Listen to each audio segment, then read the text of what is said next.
Hello, and welcome to Texans Talk Money. I'm Vivian, your host, a pure financial coach here at Texans Smart. In every episode, my co-host Hunter and I will be joined by another pure financial coach from our office, where we will be navigating all the roads on how to handle your money as a college student. So sit back and get your wallets ready to be Texans Smart. Welcome back to Texans Talk Money, the podcast where we break down personal finance into simple, practical steps you can actually use. If you're a Tarleton student, good luck on finals week, as that is coming up next week. But today we're going to be breaking down savings accounts. And there's a lot of people don't understand that saving accounts are really important, and there's lots of different kinds. But it's always good to learn more and look into savings accounts and why they do matter. Vivian, do you have a savings account? I do actually have a savings account, Hunter.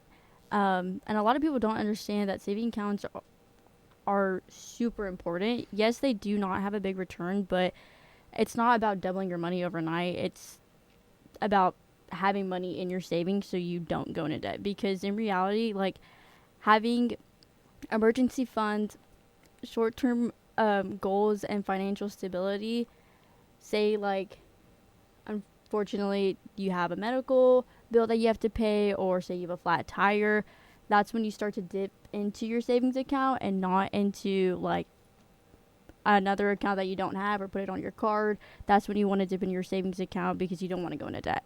Oh, that's really true. And it's kind of crazy how many unexpected expenses you can have and that you just can't even think about just right off the top of your head, whether that be like a vet bill if you have pets, or you decide you just want to buy something fun. You weren't expecting to pay for that, but you were going to pay for it. But you don't have any backing to pay for that necessarily. But there is a difference between emergency expenses and just paying for wants. But savings accounts can be really helpful with both, but especially with emergency expenses that you aren't expecting to pay for, but you have to pay for. No, I completely agree, because I can testify personally. I've had a situation where I had to dip into my savings account because I had a flat tire. Mm-hmm. And I was so thankful that my parents helped start a savings account for me back when I was in high school, and like making a savings account and a checkings account, because a lot of people actually don't have a savings account. Like when I first was in high school, or like even my senior year of high school, and I was like telling people, I was like, oh, I only have like this much money in my savings account. A lot of people were like, I don't even have a savings account. And I'm like, and it was just wild to think that people don't have a savings account. Yeah, and like a great example for college students, and like something I've had to do before, is unexpected books going into the semester. You don't necessarily think one of your classes might require a book, or you're not expecting to have to pay for that book, but you have to pay for it, and you only have, I think, about 2 weeks to get the book typically with classes. So that could be a great reason, emergency reason why you need to dip into a savings account and why you need a savings account. I mean, a lot of college kids nowadays don't even expect to get a textbook, so to have a savings account is really nice. Okay, so now let's get into types of savings accounts. This does get a little boring at some points, but it's really important to understand the different kinds of savings accounts and what they do. There's some that are better for just everyday use and not a lot of money, and there's some for trying to make a good return on your money over the years, on a yearly rate and over a good amount of time. The first one is just a traditional savings account. That's something that's offered through like a normal bank. Example would be like Chase, Wells Fargo, Bank of America. They usually offer savings accounts that are linked to your checking account that consist of low interest rates that don't pay off much, but it's just a good short-term place to keep your money. Could be used as like an emergency fund, or just a place to keep a little money stored away for like a fund account, or some people call it like a slush account. But that's like a traditional savings account. Like, for example, like a Chase account, it could have an interest rate of less than 1%, so you get paid very little over the year. So your money's basically just sitting there to sit there, but it's not doing anything for you. Next is a high yield savings account. These are usually offered by online banks or just a variety of banks, or they can be big or they could be small. Like credit unions usually offer a lot of high yield savings. These are where you're going to see a high return on your money in the account. Usually they can be between 3 and 4% over the year, and that's a lot more money compared to the others one. Now, 3 to 4% might not seem like a lot, but when it's sitting there for year after year after year, it adds up, and that extra money is nice to have, especially when it's just sitting there. You're not having to do anything for the money. It's free money that you get just for putting it in that account. Moving on. First off, do you have a high yield savings, or have you ever used a high yield savings, Vivian? I personally do not have a high yield savings. I just have a standard savings account. You're just missing out on money. I am missing out on Free money. It's just sitting there. You just got to give it to them. Money market accounts, they're a mix. They're kind of like a savings account and a checking account. They usually offer higher rates, but they're not quite as high as high yield savings. They can come with like check writing abilities and debit card access. They're kind of like a good in between like a normal savings account and a checking account and a high yield. They're in the middle usually. The returns around 1 to 3%, somewhere in there. So they're a good option if you are needing to be flexible. Like you might dip into that savings account more often, or it's like a fun account where you keep your slush money in to go pay for things that you might want to go do, or traveling or going out to eat and stuff like that, because you can pay directly out of that account, but it still earns interest on top of that, giving you some extra money, and it's still building up. Lastly, we have some specialty savings accounts, and these are savings accounts that usually do not offer much. They're usually like, think about a children's saving account that you'll hook to your own bank account for those of you that plan to be parents one day or are parents. These don't have much purpose except for the purpose that they're intended for. Like if it's a kid's account, it's great to have your kids using a savings account and teaching them what it's used for and teaching them about savings, but most people aren't going to encounter these kinds of accounts or use them for everyday things. But now, another thing to do, what to look for. Vivian, off the top of your head, could you name 4 things that to look for in a savings account? To look for in a savings account, my top 4 things would be interest rate, fees, accessibility, and then the minimum balance requirements. Interest rate, the big one. APY. So higher is better. The bigger APY you have, the higher you're going to get paid. So let's say you have $1,000 in your high yield savings and it's receiving 4% APY. How much are you getting? Do you know? I'm just quizzing you. Sorry about that. $1,000 at 4% a month. Or no, a year. APY. Ooh, let me think. I don't have my math brain going right now. $40. It's not a lot. It's very, very minimal. But when you start building that up over time, it can become a lot of money. And especially if you have $10,000, that $400 is a lot nicer than $0 for doing nothing. But interest rates can get a little bit higher than that. But if you have a low interest rate, you're not receiving any money at all. But also, fees can be a part of savings accounts. And accounts with no fees typically can be better. Usually you don't have to worry about paying for the savings account. But typically some savings accounts with fees offer better rewards. So if you have a lot of money to put in a savings account, it might be worth paying the fee to get the higher interest rate. Now, when talking about fees, do most of these savings accounts also have sign-up fees? Some of them do, yeah. Usually the ones with higher interest rates, they'll usually have a fee. But if you don't have enough money to outweigh the price of the fee that you're getting off interest, it's not worth it. So you need your the interest that you're earning off the account to be more than the fee that you're paying for the account for it to be worth the money, basically. So usually fees kind of knock out a lot of options for college kids because college kids don't usually typically have $100,000 to throw into a savings account. Man, I wish I had that much money right now. Yeah, me too. But most college kids don't have that much money, so there's not really a point in paying for a savings account because there's a lot of great free options out there. Next is accessibility. Really, you want a savings account that's easy to access, but also not. I mean, the easier it is to access and pull money out of, in my opinion, the easier it is to spend it. No, I agree with you because I'm not going to lie. The amount of times I've accidentally dipped in my savings for like gas money or something along those lines, I'm like, man, I really wish I didn't. Mm-hmm. And like, let's say you have a savings account tied directly to your checking account. You can just go in most apps and transfer it over within seconds. Exactly, like a click of a button. Yeah, so then it's really like it's a savings account, but you can just pull the money out right away. So honestly, it's almost like another checkings account if you really think about it. Kind of, yeah. But and most of those are the accounts that don't earn interest to begin with. So usually, like, it's good to have a savings account that is not connected directly to your checking account, because to transfer money, it'll take a day or two. So you can't just be at the store and be like, oh, I want to buy this new Xbox. Let me just click a few buttons and transfer it over. No, you actually have to wait a few days, and maybe you think about it some more and you don't actually want to spend the money on that. And you decide it's better just to save that money.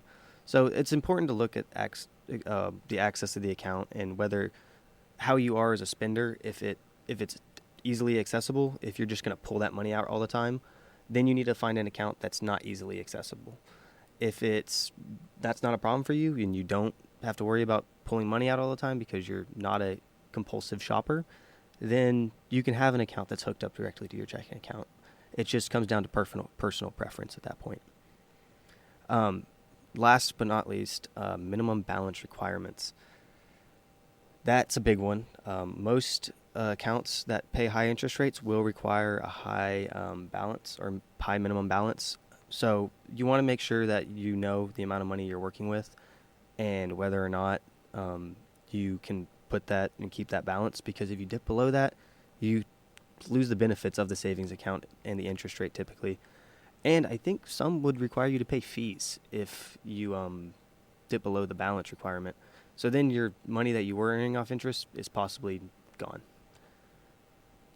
There's also one more aspect that is really important, and it is when it is compounded. It can be compounded daily, monthly, quarterly, or even yearly. This is big because if it's compounded daily or monthly, it compounds more frequently. So that makes it easier to build up money, and the money the interest you get daily is added into the balance that it's then compounding off of. So you'll get more money in the long run if it's a daily compounding or a monthly compounding versus like a quarterly or yearly compounding. Okay, now it's quiz times, Vivian. Oh, I wasn't ready for this. I'm going to give you two different savings accounts, and you're going to have to pick which one you think would be the better option. Okay, let me get my brain working now. I have the interest rates on them. I have and some other factors, and I'm going to see which you feel is the best for you or just in general. So it depends. These might just be your preference, or it might be what's better overall. So for the first one, we have a savings account with an interest rate or APY of 5%. High interest or high sorry about that. It's daily compounding. It has a $100 sign-up fee. Option 2, 3.65% APY. It's known for consistent solid rates. It's daily compounding, no sign-up fee. My personal opinion would be option 2, just because I have had experience with a solid rate and a daily compounding and no sign up fees. So just your typical savings account that you open up with Chase. But if you want to actually be correct, I would go with option 1 because it has a higher APA. It does have a higher APY, and this one is weird because, like, if you have like a lot of money that you're throwing in there, the $100 sign-up fee might not be a big deal to you, and you can earn enough interest off of it to where it outweighs the sign-up fee. And 5% is that's a big amount. That's higher than almost, I think, any available savings account at the moment. And it's daily compounding, which is also great, but they both are, so that's nothing crazy in this one. So technically, it was more of a trick question. Yeah, they're both good. It's like I said, it could be personal preference. I think I would go for the 3.65% because I don't want to spend the $100 sign-up fee, and it has a high rate of variable, so it changes. It's a variable rate, so the rate's not always 5%. Next question. They're both 4% APY. They're both strong rates. One is daily compounding and one is quarterly compounding. I would go with option 1 because it's daily compounding. Correct. And see, yes, that one wasn't I got it right. That one wasn't a preference one. That one was there was a right answer. Right or wrong. Yes. Right or wrong. And that is because the daily, you can make more because it compounds daily. So that money that you're getting daily is added in, and then the next day it's compounded off of including the interest from the day before. Okay, so the real question is, how much should I be saving? A common rule of thumb is usually you want to save 3 to 6 months worth of living expenses. And I know that sounds kind of overwhelming, but in reality, you just want to start off small. So usually you want to start off with 100, then from 100 to 1,000, and then once a month expenses. You want to put yourself ahead of most of other people. And honestly, it doesn't matter how much money you really put in there. It really matters how consistent you are with it. Oh, 100%. If you're throwing in little amounts every week, every day, every month, that adds up over time to be bigger amounts. Just trying to put in like 500, 1,000, 1,500, however big the number might be, trying to like save up in your checking account till you reach that amount and then transferring it over, you're just going to spend the money before you save up to that amount you're trying to transfer over. Exactly. And on top of that, if you can't start off the bat trying to have 3 to 6 months of rent, put $100 from each paycheck. That's just a small, simple way that you can easily start saving up your money. Even if it's not 100, even if it's 5, 10, 15, I mean, whatever. Whatever you feel comfortable with doing, but something's better than nothing. And I would agree that the goal is to be at around 3 to 6 months worth of expenses. So if something bad happens and you need to live off of your savings account, whether that be you lose your job or you have to pay for something really expensive, you are able to do that, and you don't have to rely on the job that you're working to pay for that everyday expense. Or even if, say, you are paying rent and rent is always due first of every month, and your paychecks usually don't come in until every other week, you have that money to pay for your rent, and then once you get your paycheck, you can restore that money that you used. Yeah, I agree. Okay, so now let's get into some common mistakes with savings accounts. I almost said checking accounts.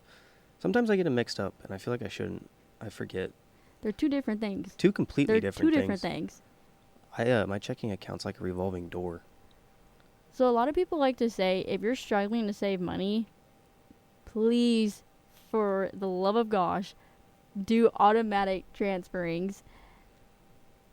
Automatic transfers from your checkings to your savings, or direct deposit splits from your paychecks.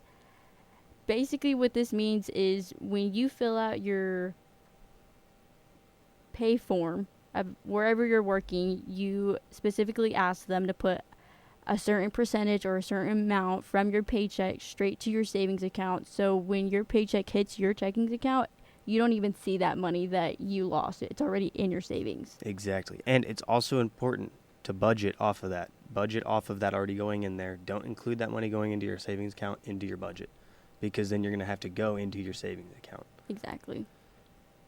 But yes, automatic transfers are great. Then you don't have to remember to do it. You don't have to worry about it. It just automatically goes in there. But you have to make sure that your budget's set up for that, because the last thing you want to do is have to dip into your savings account, because a savings account should not be gone into except for emergencies or when it was planned to be used. And even when you're setting this up, you can start off with a smaller amount to see what you're comfortable with, and then later on ask to increase the percentage, or even just go in if you are strong-willed to just go in yourself and do it. Mm-hmm. I agree. I think it's important to talk about the importance of an emergency fund real quick. It's a little bit different, in my opinion, from a savings account, because an emergency fund, I feel like, should be money that's set away for what it's in the name, but an emergency.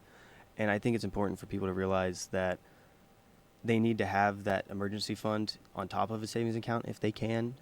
That money's there. If they have an emergency, they can pull it out automatically and use it and not fall behind. I think the biggest thing with that is to avoid getting into debt and having to take out loans to pay for things, or putting it on your credit card. That's what an emergency fund is really good at avoiding. Hunter, do you have an emergency fund? I do, actually, and I've had to use it multiple times, actually. The cat, not too long ago, got in a fight outside. We had to take her to the emergency vet at 3 a.m, and it came out to about $550. Ouch. In the middle of the night. Yeah, no, it wasn't a fun night, but Dang, that cat messed up your sleep schedule. it messed up my bank account, sleep schedule, everything. But she's okay. She's okay now. We have to keep her in. She's an inside outside, but we have to keep her inside now. But so she's meowing like crazy. She wants to go back outside, but she has Well, to. I'm glad to hear that your cat's okay. She has to stay inside for a few more days with a cone on her head. I wouldn't expect you as a cat person, Hunter. You know, I have dog and cat. I like both. I'm a big animal person. But sorry, that was a little off track. But no, that emergency funds do get used, and it's important to fill them back up once they are used because you need them. And I mean, emergencies happen, unexpected expenses happen, and it's important to have those emergency funds to be able to cover those expenses and avoid going into debt. I completely agree with you. Okay, now let's do some common mistakes. Keeping too much money in a low interest rate account. That is a huge mistake I see so many people do. Like, for example, having a normal bank account, savings account, through a normal bank with a under 1% interest rate. Let's say somebody has $20,000 in there.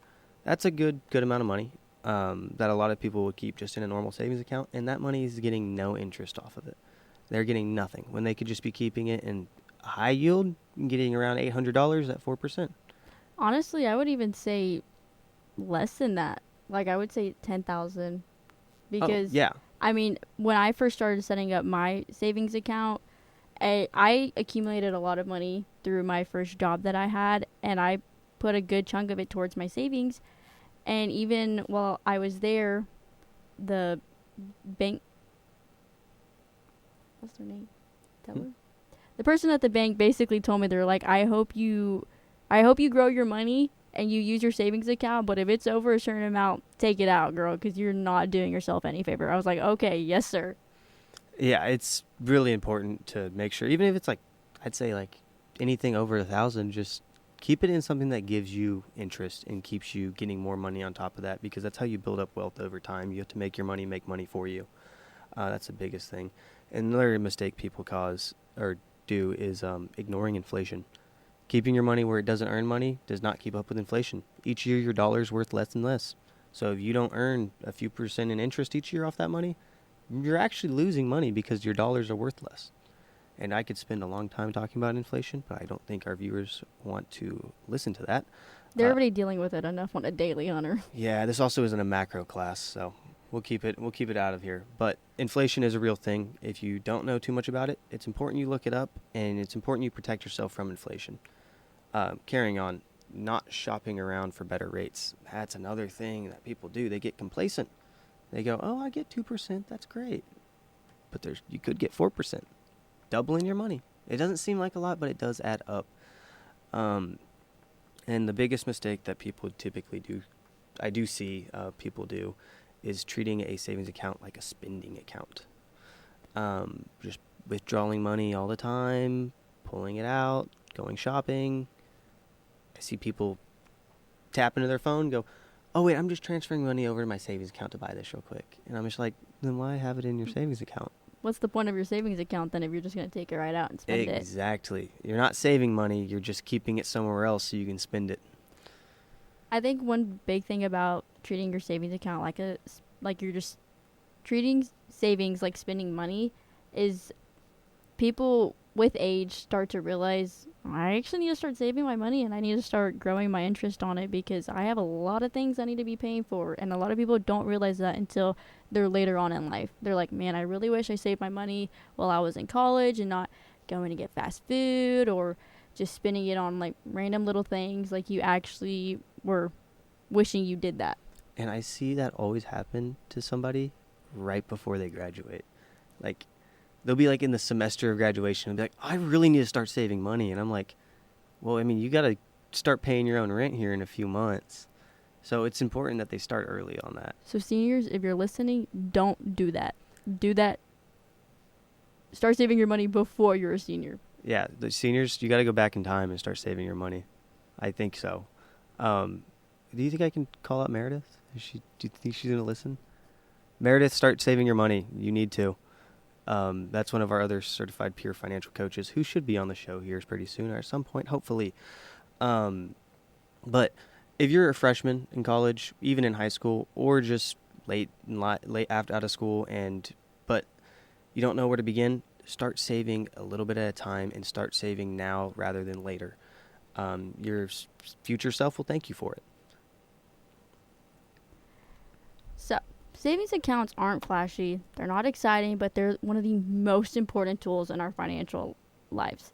They give you a breathing room, they give you options, and most likely they give you peace of mind. So that's it for today and for this episode of Texans Talk Money. If you find this helpful, share it with someone who's trying to get their finances on track. And remember, building wealth doesn't start by big risks. It starts with small, smart decisions. So see you next time. And remember, don't forget, be well, be ready, be Texan smart. This has been Texans Talk Money. Texans Talk Money is produced by Savian Gutierrez in partnership with Tarleton Radio. To learn more about us, follow us on Facebook or Instagram at Texans Smart. Be sure to subscribe to Texans Talk Money wherever you get your podcast.